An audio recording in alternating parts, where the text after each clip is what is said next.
ವಿರೋಧ ಪಕ್ಷದ ಸ್ಥಾನ ಹೊಂದಿದಂಥವ್ರು ನಾವು. ಓಕೆ, ಈ 3 ಜನ ಏನು ಕೂತೀವಲ್ಲ ಅವ್ರು ಇನ್ನೂ ಸ್ವಲ್ಪ ಆ ಕಡೆ ಅಡ್ಜಸ್ಟ್ ಇರ್ಬೋದು. ನಾನಂತರ ಪೂರ್ತಿ 100% ನಾನ್ ಅಡ್ಜಸ್ಟ್ಮೆಂಟು. ಇವತ್ತು ಅಧ್ಯಕ್ಷರೇ, ನಾನು ತಾವು ಏನು ಇವತ್ತು ಏನೋ ಉಚ್ಚಾಟಿತ, ಎಲ್ಲರೂ ಉಚ್ಚಾಟಿತ ಅದವ್ರಿ, ಪ್ರಧಾನಮಂತ್ರಿಗಳು ಉಚ್ಚಾಟಿತರಾಗ್ಯಾರ. ಅಲ್ಲ, ನಿಮ್ಗೆ ಬಹಳ ಹೀನಾಯವಾಗಿ ಬಹಳ ಯಾಕೆ ಉಚ್ಚಾಟನೆ ಮಾಡಿದ್ದಾರೆ? ಏನು ಹೀನ ಇಲ್ಲ. ಆಯ್ತು, 1 ನಿಮಿಷ ಮುಗೀತು, ಟೈಮ್ ಮುಗೀತಾ ಬಂತು ನಿಮ್ದು. ಈ ತರ ಮಾಡಬಾರ್ದಿತ್ತು ಬಿಜೆಪಿಯವರು ಈ ಮಟ್ಟಕ್ಕೆ. ನಿಮ್ಮ ಎತ್ತಲ ನೀವು ಮಾತಾಡಿ. ಅಲ್ಲ, ನಿಮ್ಮ ಅನುಕಂಪ ಬೇಕಾಗಿಲ್ಲ.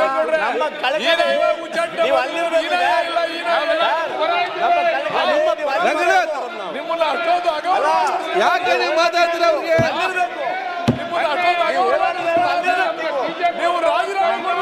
ನೀವು ಮಾತಾಡಿವ್ರೆ, ನೀವು ಮಾತಾಡಿ. ನಮ್ಮ ವಾಲ್ಮೀಕಿ ಜನಾಂಗದ ರಾಜಣ್ಣ ಅವ್ರಿಗೆ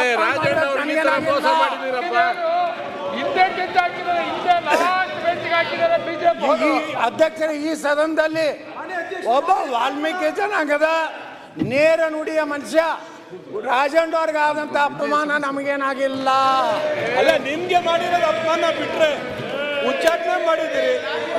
ಯಾರು ರಾಜಕೀಯ ಮಾತಾಡಬೇಡಿ. ಆಯ್ತು ಶರತ್, ಮಾತಾಡ್ಲಿ, ಟೈಮ್ ಇಲ್ಲ, ಆಯ್ತು. ನೀವಾಗ ಮಾತಾಡ್ತೀರಿ, ಎದ್ದು ಹೋಗ್ತೀರಿ, ಬರ್ತೀರಿ. ಇಲ್ಲಿ ನಾನಿಲ್ಲ ಕೂತ್ಕೊಳ್ಬೇಕಲ್ಲ. ಅಧ್ಯಕ್ಷರೇ,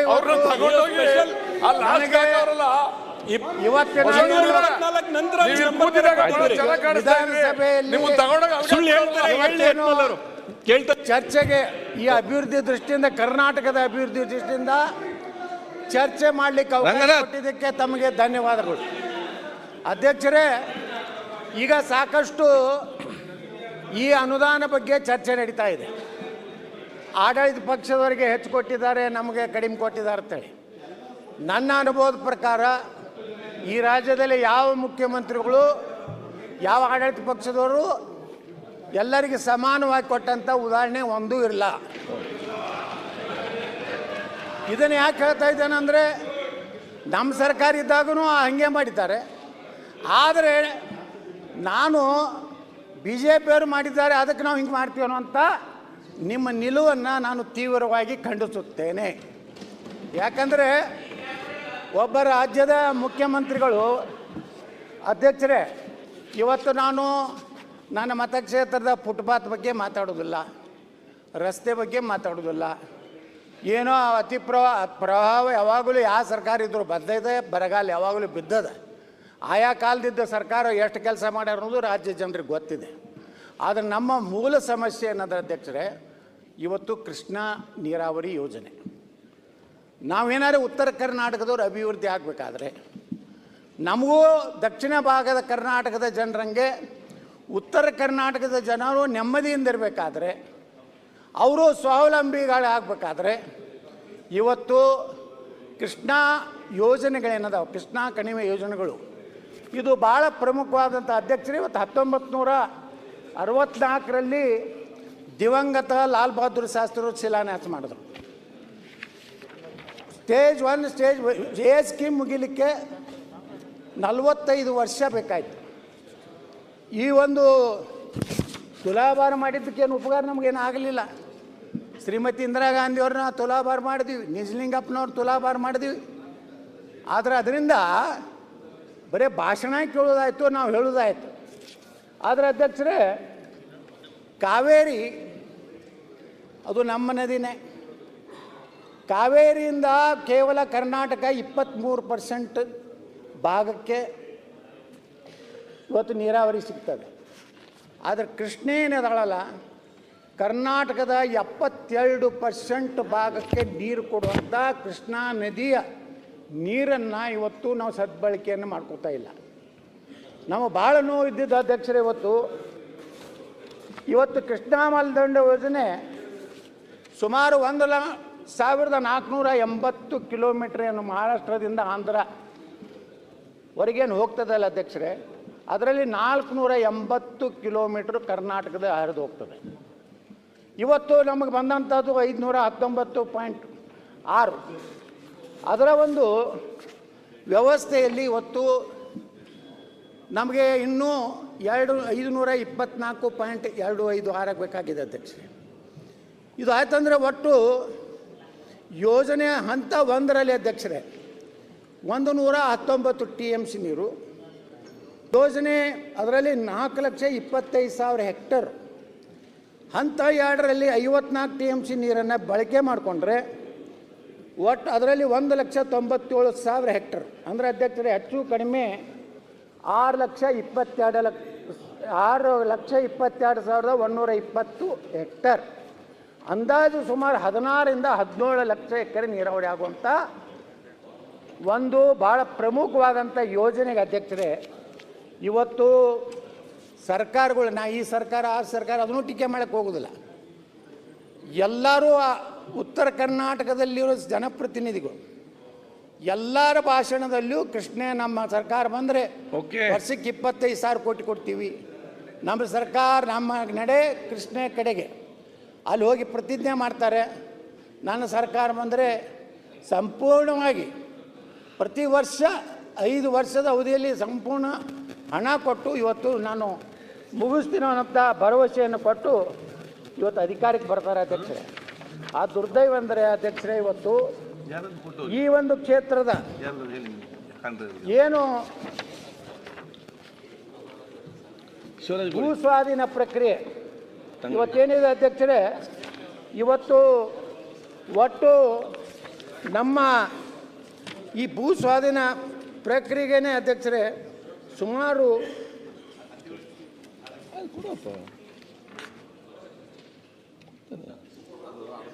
ಎಕರೆ 1,33,867 ಎಕರೆ ಭೂ ಸ್ವಾಧೀನ ಆಗಬೇಕಾಗಿದೆ ಅಧ್ಯಕ್ಷರೇ. ಇದರಲ್ಲಿ ಈಗ ನಮ್ಮ ಸರ್ಕಾರ ಇದ್ದಾಗ, ಅದರಲ್ಲಿ ವಿಶೇಷವಾಗಿ ನಮ್ಮ ಬೊಮ್ಮಾರಿದ್ದಾಗ ಈ ಭೂ ಸ್ವಾಧೀನ ಪ್ರಕ್ರಿಯೆಯನ್ನು ಪ್ರಾರಂಭ ಮಾಡಿದ್ರು. ಆದರೆ ದುರ್ದೈವಂದರ ಹೊತ್ತೆ ನಾವು ವಿರೋಧ ಪಕ್ಷ ನಮ್ಮ ಸರ್ಕಾರ ಬಂದರೆ ರೈತರಿಗೆ ನಾವು ಒಂದು ಎಕರೆಗೆ 40 ಲಕ್ಷ ರೂಪಾಯಿ ನೀರಾವರಿಗೆ, ಕುಸ್ಕಿ ಜಮೀನಿಗೆ 25ರಿಂದ 30 ಲಕ್ಷ ರೂಪಾಯಿ ಕೊಡ್ತೀವಿ ಅನ್ನೋಂಥ ಹೇಳಿಕೆಗಳನ್ನು ಕೊಟ್ಟು ಈ ರಾಜ್ಯದ ಜನರ ಒಂದು ಏನು ಹಾದಿಯನ್ನು ತಪ್ಪಿಸಿ ಇವತ್ತು ನೋಡ್ರಿ ಅಧ್ಯಕ್ಷರೇ, ಇದೇ ಮುಖ್ಯಮಂತ್ರಿಗಳು ಬೆಳಗಾವಿಯಲ್ಲಿ ನಮ್ಮ ಕೃಷ್ಣಾ ಕಣಿವೆಯಲ್ಲಿ ಬರುವಂಥ ಶಾಸಕರ ಸಭೆ ಮಾಡಿದ್ರು. ಆ ಸಭೆ ಮಾಡಬೇಕಾದ ಕಾರಣ ಅಂದ್ರೆ ಬಾಗಲಕೋಟೆಯಲ್ಲಿ ಪಕ್ಷಾತೀತವಾಗಿ ಏನು ಸಂತ್ರಸ್ತರು ಈ ಒಂದು ಪರಿಹಾರವನ್ನು ಕೊಡಬೇಕಂತೇಳಿ ಇವತ್ತೇನು ಅಲ್ಲಿಯ ರೈತರು ಹೋರಾಟಕ್ಕಿಳಿದಾಗ ಮುಖ್ಯಮಂತ್ರಿಗಳು ಹೇಳಿದ್ರು, ಬೆಳಗಾವಿ ಅಧಿವೇಶನ ಮುಗಿದ್ರೊಳಗಾಗಿ ನಾನು ಎಷ್ಟು ಪರಿಹಾರವನ್ನು ನಾವು ಎಕರೆಗೆ ಯಾವ ರೀತಿ ನಾವು ಪರಿಹಾರವನ್ನು ಕೊಡ್ತೀನಿ ಅನ್ನೋಂಥದ್ದನ್ನು ಹೇಳಿದ್ರು ಅಧ್ಯಕ್ಷರೇ. ಆ ದುರ್ದೈವ ಅಂದರೆ ಇನ್ನೂವರೆಗೂ ರಾಜ್ಯ ಸರ್ಕಾರ ಭೂ ಸ್ವಾಧೀನ ಪ್ರಕ್ರಿಯೆಯನ್ನು ಪ್ರಾರಂಭ ಮಾಡಲಿಲ್ಲ. ರೈತರಿಗೆ ಕೊಡಬೇಕಾದಂಥ ಭೂ ಸ್ವಾಧೀನದ ಹಣ ಕೊಡುವಂಥ ಯಾವ ರೇಟ್ ಕೊಡ್ತೀರೋ ಅನ್ನೋಂಥದ್ದನ್ನು ಇನ್ನೂವರೆಗೂ ಇವತ್ತು ಸರ್ಕಾರ ಘೋಷಣೆ ಮಾಡದೆ ಇವತ್ತು ಅಧ್ಯಕ್ಷರೇ ನಾನು ವಿನಂತಿ ಮಾಡ್ಕೋತೀನಿ ಸರ್ಕಾರಕ್ಕೆ, ಸುಮಾರು 1.5 ಲಕ್ಷ ಕೋಟಿ ರೂಪಾಯಿ ಬೇಕು. ಇದೆಲ್ಲ ನಮ್ಮ ಸುಮಾರು 177 TMC ನೀರನ್ನು ಸದ್ಬಳಕೆ ಉತ್ತರ ಕರ್ನಾಟಕದ ಅಭಿವೃದ್ಧಿ ಸಲುವಾಗಿ, ಇದು ಕೇವಲ ಉತ್ತರ ಕರ್ನಾಟಕ ಅಲ್ಲ ಅಧ್ಯಕ್ಷರೇ, ತುಮಕೂರುವರೆಗೆ ಕುಡಿಯೋ ನೀರನ್ನು ಕೊಡುವಷ್ಟು ಸಾಮರ್ಥ್ಯ ಇರುವಂಥ ಕೃಷ್ಣಾ ಯೋಜನೆಗೆ ಇವತ್ತೇನು ಸರ್ಕಾರ ಏನು ಹೇಳಿದೆಯಲ್ಲ, ನಾವು ಇಷ್ಟು ಹಣ ಕೊಡ್ತೀವಿ ಅಂತೇಳಿ ಇನ್ನೂವರೆಗೆ ನಮ್ಮ ಬಜೆಟ್ನಲ್ಲಿ 1 ರೂಪಾಯಿ ಇಟ್ಟಿಲ್ಲ ಅಧ್ಯಕ್ಷರೇ. ಈ ಸಲದ ಬಜೆಟ್ನಲ್ಲಿ ಕೃಷ್ಣಾ ಕಣಿವೆಯ ಯಾವ ಯೋಜನೆಗಳಿಗೂ ನಿರ್ದಿಷ್ಟವಾಗಿ ಇಷ್ಟು ಹಣ ಅನ್ನುವಂಥದ್ದು ಕೊಟ್ಟಿಲ್ಲ. ಭೂ ಸ್ವಾಧೀನ ಪ್ರಕ್ರಿಯೆ ಸಂಪೂರ್ಣವಾಗಿ ಸ್ಥಗಿತ ಆಗಿದೆ.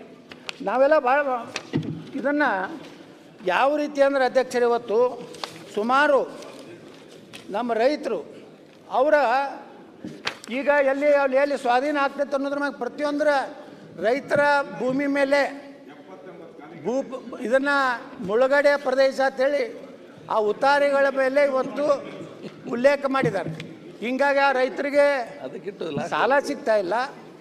ರೈತರು ಮತ್ತೊಂದು ಕಡೆ ಜಮೀನು ತಗೊಂಡು ಅವ್ರು ಹೊಸ ಜೀವನ ಪ್ರಾರಂಭ ಮಾಡಬೇಕಂದ್ರೆ ಆ ರೈತರಿಗೆ ಯಾವುದೇ ರೀತಿಯ ಇವತ್ತು ಸರ್ಕಾರದ ನಿರ್ದಿಷ್ಟವಾದಂಥ ಉತ್ತರ ಇವತ್ತು ಸಿಗ್ತಾ ಇಲ್ಲ ಅಧ್ಯಕ್ಷರೇ. ಇದರಿಂದ ಅಧ್ಯಕ್ಷರೇ, ನಮ್ಮ ಉತ್ತರ ಕರ್ನಾಟಕದ ಏನು ನೀರಾವರಿ ಯೋಜನೆಗಳಿದಾವೆ ಅದರ ಒಂದು ಉದ್ದೇಶ ಇವತ್ತೇನಾದರೂ ಸರ್ಕಾರಕ್ಕೆ ನಿಜವಾಗಿ ಕಳಕಳಿದ್ರೆ, ದುರ್ದೈವ ಅಂದರೆ ನಮ್ಮ ರಾಜ್ಯದಲ್ಲಿ ಏನಾಗಿಬಿಟ್ಟಿದೆ ಅಧ್ಯಕ್ಷರೇ, ಉತ್ತರ ಕರ್ನಾಟಕದ ಶಾಸಕರು ಇದರ ಬಗ್ಗೆ ಯಾರು ಆಡಳಿತದಲ್ಲಿದ್ದಾಗ ಬೇರೆ ಮಾತಾಡ್ತಾರೆ, ವಿರೋಧ ಪಕ್ಷದಲ್ಲಿದ್ದಾಗ ಬೇರೆ ಮಾತಾಡ್ತಾರೆ. ಇದರಿಂದ ಆಯ್ತು ಬಸ್, ಇವತ್ತು ಸಂಪೂರ್ಣವಾಗಿ ಉತ್ತರ ಕನ್ನಡ ಇವತ್ತು ನೋಡಿ ನೀವು ಅವ್ರನ್ನ ಡಿಸ್ಟರ್ಬ್ ಮಾಡಿ ಆಗ್ತದ? ಆಯ್ತು ಯತ್ನಾಳ್ ಅವರೇ. ಇಲ್ಲ ಅಧ್ಯಕ್ಷ, ನಾನು ಜನರಲ್ ಎಲ್ಲಾನು ವಿಷಯ ತೊಗೊಂಡು ಮಾತಾಡ್ತೇನೆ. ಸ್ಪೆಸಿಫಿಕ್ ಆಗಿ ನಾನು ವಿಧಾನಸಭೆದು ಏನೂ ಹೇಳುವುದಿಲ್ಲ. ಯಾಕಂದ್ರೆ ನಾನು ವಿಧಾನಸಭೆಯಲ್ಲಿ ಅಂತ ಮೂಲಭೂತ ನನ್ನ ಏನ್ ಬೇಕಾದ್ರೂ ಮಾತಾಡಿ, ಆ ಸಮಯದೊಳಗಡೆ ಮಾತಾಡಬೇಡಿ. ಕೃಷ್ಣಾ ಯೋಜನೆಯನ್ನ ಸರ್ಕಾರದ ನೀತಿ ಏನು, ಸರ್ಕಾರ ಇವತ್ತು ಯಾವ ಇದರಲ್ಲಿ ಈ ಒಂದು ನೀವೆಲ್ಲ ಅರ್ಜೆಂಟ್ ಅಲ್ಲಿ ಕೈ ಎತ್ತೋರ ಪರಿಸ್ಥಿತಿಯಲ್ಲಿ ಮಾತಾಡಿ ಹೋಗ್ಲಿಕ್ಕೆ ಅರ್ಜೆಂಟ್ ಅಲ್ಲಿ. ಇವತ್ತೇನಾಗಿದೆ, ಮೊದಲ ಹಂತದ್ದೇ ಇವತ್ತು ನೀವು ಹೇಳಿದ್ದೆ ಕೂಟಕ್ಕೆ ಹೋಗಿಲ್ಲ ನಾವು. ಇವತ್ತು ಮೊದಲ ಹಂತದ ಯೋಜನೆನೇ 45 ವರ್ಷ ತಗೊಂಡಿದೆ. ಇನ್ನು 3ನೇ ಹಂತ 4ನೇ ಹಂತ ಇವಕ್ಕೆ ಇವರ ಲೆಕ್ಕಾಚಾರ ನೋಡಿದ್ರೆ ವಿಷಯ ಬಹಳಷ್ಟು ತಿಳಿಸಿದ್ರಿ, ವಿಚಾರ 1,500,000 ಲಕ್ಷ ಕೋಟಿ ರೂಪಾಯಿ ಏನಿದೆ, ಓಕೆ, ನೀವು ಹೆಂಗೆ ಗ್ಯಾರಂಟಿ ಅಂತ ಹೇಳಿ ತೊಗೊಂಡು ಬಂದಿರಲ್ಲ, ಸರಿ, ಹಂಗ ಕರ್ನಾಟಕ ಸರ್ಕಾರ 1 ಲಕ್ಷ ಕೋಟಿ ರೂಪಾಯಿ ಸಾಲ ಮಾಡಿ ಆದ್ರೂ ಉತ್ತರ ಕರ್ನಾಟಕದ ನೀರಾವರಿ ಯೋಜನೆ ಮುಗಿಸ್ಬೇಕು. ಮತ್ತೇನು ರೈತರಿಗೆ ಇವತ್ತೇನು ಭೂ ಪರಿಹಾರಕ್ಕೆ ನಾವು ಎಟ್ಟು ಕೊಡ್ತೀವಿ ಅನ್ನೋಂಥದ್ದು ಸರ್ಕಾರ ಇವತ್ತು ಅದನ್ನು ಮಾನ್ಯ ಮುಖ್ಯಮಂತ್ರಿಗಳು ತಮ್ಮ ಉತ್ತರ ಕೊಡುವ ಕಾಲದಲ್ಲಿ ಕೃಷ್ಣಾ ಕಣಿವೆಯ ರೈತರಿಗೆ ಇವತ್ತೇನು ಸುಮಾರು 1,33,000 ಎಕರೆಯನ್ನು ಇವತ್ತು ನೀರಾವರಿಗೆ ನಮ್ಮ ಯೋಜನೆಗೇನು ಭೂ ಸ್ವಾಧೀನ ಮಾಡ್ತಾ ಇದ್ದಾರೆ. ಆಯ್ತು, ಸ್ಪಷ್ಟವಾದಂತ ಕೊಡಬೇಕನ್ನುವಂಥ ವಿನಂತಿ ಮಾಡಿಕೊಂಡು ಅಧ್ಯಕ್ಷರೇ, ಇವತ್ತು ಈ ಉತ್ತರ ಕರ್ನಾಟಕ ಕೃಷ್ಣಾ ಕಣಿವೆಯ ಸಲುವಾಗಿ ಒಂದು ವಿಶೇಷವಾದಂಥ ಅಧಿವೇಶನ ಕರೆದು ಕನಿಷ್ಠ ಇದ್ರ ಮೇಲೆ ಬೆಳಕು ಚೆಲ್ಲುವಂಥ ಕೆಲಸ ಸರ್ಕಾರ ತಾವು ವಿಶೇಷವಾಗಿ ಮುತುವರ್ಜಿ ಮಾಡಬೇಕಂತೇಳಿ ವಿನಂತಿ ಮಾಡಿ ನಾನು 2 ಮಾತು ಮುಗಿಸ್ತಾ ಇದ್ದೀನಿ. ಕೊಡ್ತೇನೆ ಸಭಾಧ್ಯಕ್ಷರೇ, ಕೊಡ್ತೇನೆ. ನೋಡಿ, ಸುರೇಶ್ ಅವರು ಮಾತಾಡಿದ್ರು, ಕೃಷ್ಣಪ್ಪ ಅವ್ರು ಮಾತಾಡಿದ್ರು, ಕೊಡ್ತೇನೆ ನಿಮ್ಗೆಲ್ಲರಿಗೂ ಕೂಡ. ಜನಸಂಖ್ಯೆ ಸದಸ್ಯ ಅನುಗ ಕೊಡ್ತೇನೆ, ಕೂತ್ಕೊಳ್ಳಿ. ಊಟ ಆದ ತಕ್ಷಣ ಬಂದು ಸಭಾಧ್ಯಕ್ಷರೇ, ಬೆಳಗ್ಗೆಯಿಂದ ಬೆಂಗಳೂರು ಬಗ್ಗೆ, ಟನಲ್ ಬಗ್ಗೆ, ಎಲ್ಲ ವಿಷಯಗಳ ಬಗ್ಗೆನೂ ಚರ್ಚೆ ನಡೆದಿದೆ ಸಭಾಧ್ಯಕ್ಷರೇ. ಶೈಲೇಂದ್ರ ಕೊಡುವ, ಗಡಿಬಿಡಿ ಮಾಡಬೇಡಿ. ಭಾಳ ಪ್ರಮುಖವಾಗಿ ಬೆಂಗಳೂರು ಇವತ್ತು ಇಡೀ ರಾಜ್ಯಕ್ಕೆ ಸಂಪನ್ಮೂಲನ ಕೊಡ್ತಾ ಇರೋಂಥ ಒಂದು ಬೆಂಗಳೂರು ನಗರ. ಆವತ್ತಿನ ಇವತ್ತು ಬೆಂಗಳೂರು ನಗರಕ್ಕೇ ಕಷ್ಟದ ಪರಿಸ್ಥಿತಿ ಬಂದಿದೆ. ಇತಿಹಾಸದಲ್ಲಿ ನಾನು ಒಂದು 40 ವರ್ಷದಿಂದ MG ರೋಡಲ್ಲಿ